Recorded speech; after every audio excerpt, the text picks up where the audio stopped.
আসসালামু আলাইকুম প্রিয় দর্শক, মেহেদি টকের পক্ষ থেকে আপনাদের জানাই শুভেচ্ছা স্বাগত। আপনারা ইতিমধ্যে জেনে গেছেন একজন অতিরিক্ত ডিআইজির সম্পদের ভার শিরোনামে নিউজ হয়েছে বিভিন্ন পত্রিকায়, এবং তিনি মুক্তিযোদ্ধা সনদ ঝাল করে কিন্তু তার চাকরিটা হয়েছিল মুক্তিযোদ্ধা কোটায়।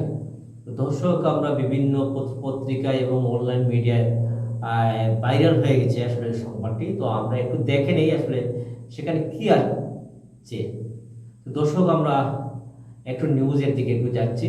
বাংলাদেশের পুলিশের স্পেশাল ব্রাঞ্চের অতিরিক্ত ডিআইজি শেখ রফিকুল ইসলাম বাবার নাম ভুয়া মুক্তিযোদ্ধা সনদ তৈরি করে 2001 সালে মুক্তিযোদ্ধা কোটায় 20তম বিসিএস ক্যাডারে চাকরি পান তিনি।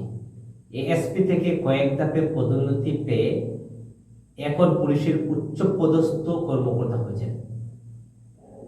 চাকরি জীবনে নিজের নাম এবং স্ত্রী, ভাই বোন এবং শালিকা সহ বিভিন্ন ব্যক্তির নামে মডেল সম্পদ করেছেন রফিকুল। শেষ পর্যন্ত পড়েছেন দুদক জালে, অর্থাৎ দুর্নীতি দমন কমিশনের নজরে। তার বিরুদ্ধে সম্পদের পাহাড় গড়ার অভিযোগ খতিয়ে দেখতে দুদকের প্রধান কার্যালয় থেকে সম্প্রতি সংস্থাটির উপপরিচালক মোহাম্মদ নুরুল হুদাকে প্রদান করে অনুসন্ধান টিম গঠন করা হয়েছে। টিমের অপর সদস্যরা হলেন সহকারী পরিচালক রঞ্জিত কুমার ও মেহেদি মুসা জেবিন।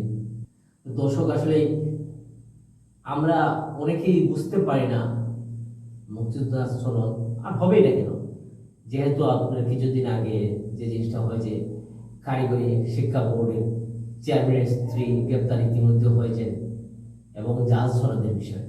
আমরা যে সূত্রটি থেকে আসলে তথ্য পেয়েছি সেটি ঢাকা পোস্টের, এবং ঢাকা পোস্ট যে সূত্র থেকে নিউজটি করেছে সেটি হচ্ছে দুদক ও পুলিশের ঊর্ধ্বতন কর্মকর্তার কয়েকটি সূত্র বিষয়টি নিশ্চিত করেছে।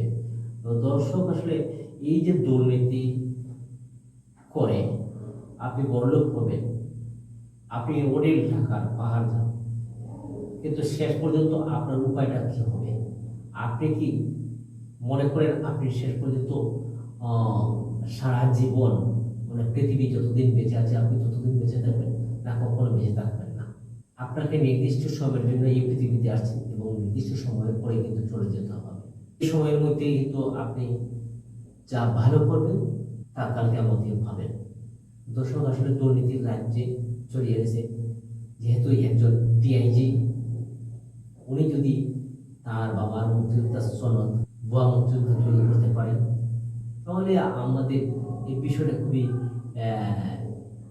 কষ্টদায়ক। এবং একজন কর্মকর্তা, পুলিশের কর্মকর্তা, আইন শৃঙ্খলা বাহিনীর কর্মকর্তা যদি এইসব কাজে লিপ্ত হন, তাহলে কোথায় যাচ্ছে আমাদের দেশ? আমরা ইতিমধ্যে জেনে গেছি ওই ভদ্রলোকের ব্যাপারে তদন্ত হচ্ছে। তদন্ত যখন হচ্ছে, অবশ্যই কোনো না কোনো ক্লু পেয়েছে, আর ক্লু পাওয়ার পরবর্তীতে কিন্তু এই ঘটনা ঘটেছে। দর্শক, আসলে আপনাদের আর বিরক্ত করতে চাচ্ছি না। তো দর্শক, আপনাদেরকে বলবো, যে বা যারাই দুর্নীতি করে মহাসম্পদের পাহাড় করছেন, কিন্তু সেই দিন একদিন না একদিন তা কিন্তু পতন হবে, এবং তিনি যখন চলে যাবেন তখন আর কিছুই থাকবে না। ধন্যবাদ। আমরা আবার অন্য কোনো একটা বিষয় নিয়ে আপনাদের সঙ্গে হাজির হব। আসসালামু আলাইকুম। আল্লাহ হাফেজ।